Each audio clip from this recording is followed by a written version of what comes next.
Festive mood মানে বাড়ির রান্নাঘরে খুশির গন্ধ, আর সেই খুশিকে দ্বিগুণ করে দেয় এক্কেবারে ট্র্যাডিশনাল বেসনের লাড্ডু। নরম, মিষ্টি আর মুখে দিলেই গলে যাওয়া স্বাদ। একবার খেলে আর থামা যায় না। আজ আমরা আপনাদের দেখাবো আসল ঘরোয়া উপায় কিভাবে বানানো যায় বেসনের লাড্ডু।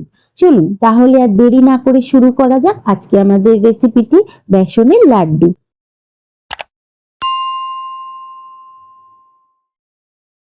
নমস্কার, আমি রুম্পা। রান্নাঘরের সাতকাহনের নতুন একটি পর্বে সবাইকে স্বাগত।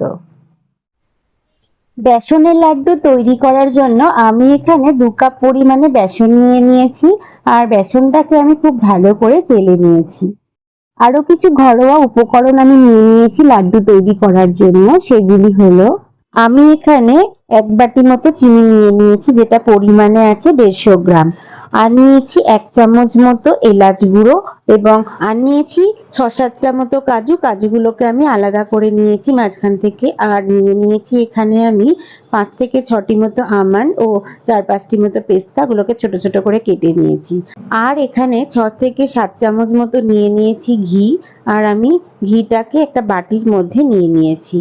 আর এই বেসনের লাড্ডু তৈরি করা কিন্তু খুবই সহজ। বাড়িতে বসেই সামান্য কয়েকটি উপকরণ দিয়ে আমরা দোকানের মতন কিন্তু বেসনের লাড্ডু তৈরি করে নিতে পারি। তার জন্য আমি ওভেনে প্রথমে একটা কড়াই বসিয়ে নিয়েছি। কড়াইয়ের মধ্যে আমি দিয়ে দিয়েছি 1 বাটি পরিমাণে চিনি।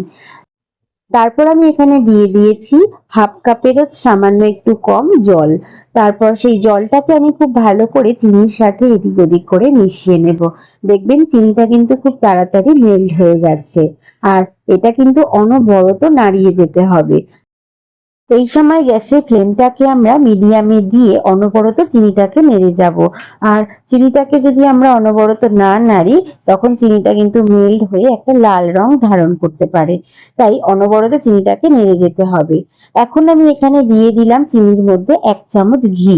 তারপর আবারও আমি অনবরত চিনিটাকে নেড়ে যাব, যতক্ষণ পর্যন্ত না চিনির জলটা একদম শুকিয়ে যাচ্ছে।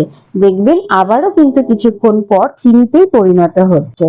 আমি অনবরত নাড়তে নাড়তে দেখুন কতটা মাখো মাখো টাইপের হয়ে গেছে চিনিটা। অন্তত 4 থেকে 5 মিনিট সময় ধরে আমি অনবরত চিনিটাকে নাড়তে নাড়তে দেখুন চিনিটা কিন্তু একদম আবারও চিনির আকারে ফিরে এসছে। আর এটা কিন্তু আমি প্রথমে ঠান্ডা করে নেব। চিনিটাকে অবশ্যই ঠান্ডা করার পরই কিন্তু মিক্সিং জারের মধ্যে দিয়ে চিনির গুঁড়োটা তৈরি করে নেবেন। আমি সমস্ত চিনিটাকে মিক্সিং জারের মধ্যে দিয়ে দিলাম, আর একটা গুঁড়ো তৈরি করে নেব চিনির। এখন আমি ওভেনে আরো একটা কড়াই বসিয়ে নিয়েছি। তারপর আমি এখানে দিয়ে দিয়েছি 2 কাপ পরিমাণে বেসন।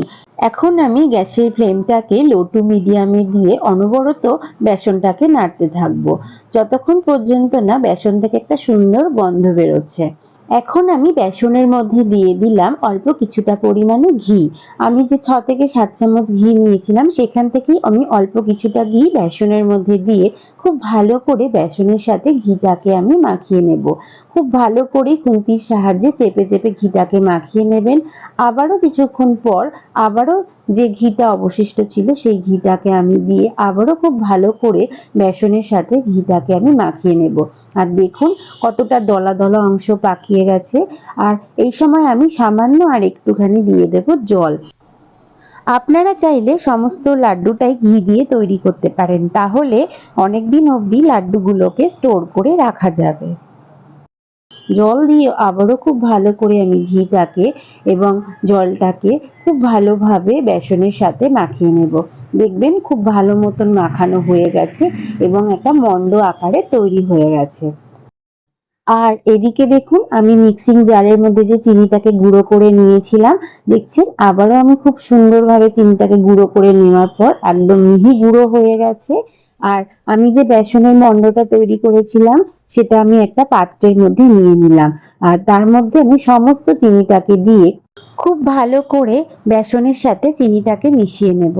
আর এই সময় আমি দিয়ে দিলাম 1 চামচ পরিমাণে এলাচ গুঁড়ো এবং দিয়ে দিলাম 4-5টি মতন আমন্ড এবং পেস্তা 4-5টি, সেগুলোকে ছোট ছোট করে কুচিয়ে নিয়েছিলাম, সেই সমস্ত নাটগুলো আমি দিয়ে দিলাম।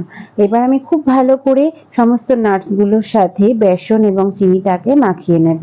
দেখুন আমি কিন্তু চেপে চেপে খুব ভালোভাবে মাখিয়ে নিয়েছি। এখন আমি হাতের মধ্যে নিয়ে নেব সামান্য একটুখানি ঘি, তারপর ঘিটাকে খুব ভালো করে হাতের সাথে মাখিয়ে নেব।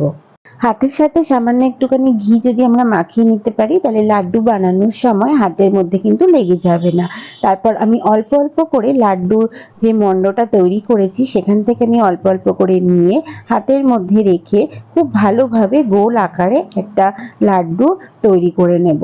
দেখুন আমি কিন্তু সমস্ত লাড্ডুগুলো এইভাবে তৈরি করে নেব। হাতের তালুতে রেখে হালকা চাপ দিয়ে আমি গোল আকারে লাড্ডুগুলো তৈরি করে নিচ্ছি। আমার আজকের রেসিপিটি কেমন লাগলো? ভালো লাগলে অবশ্যই আমাকে একটা কমেন্ট করে জানাবেন। সেই সঙ্গে লাইক, শেয়ার এবং আমার চ্যানেলের নতুন বন্ধু হয়ে থাকলে সাবস্ক্রাইব করার অনুরোধ রইল এবং পাশে থাকা বেল আইকনটি প্রেস করে অল নোটিফিকেশনটি অন করে দেবেন। তাহলে আমি যখনই কোনো নতুন ভিডিও আপলোড করব তার প্রথম নোটিফিকেশনটি আপনার কাছে পৌঁছে যাবে। সবাই খুব ভালো থাকবেন, সুস্থ থাকবেন এবং কাছের মানুষকেও ভালো রাখার চেষ্টা করবেন। আবার খুব তাড়াতাড়ি ফিরে আসছি নতুন কোনো রেসিপি নিয়ে। ততক্ষণের জন্য সঙ্গে থাকুন এবং সঙ্গে রাখুন রান্নাঘরের স্বাদকাহন।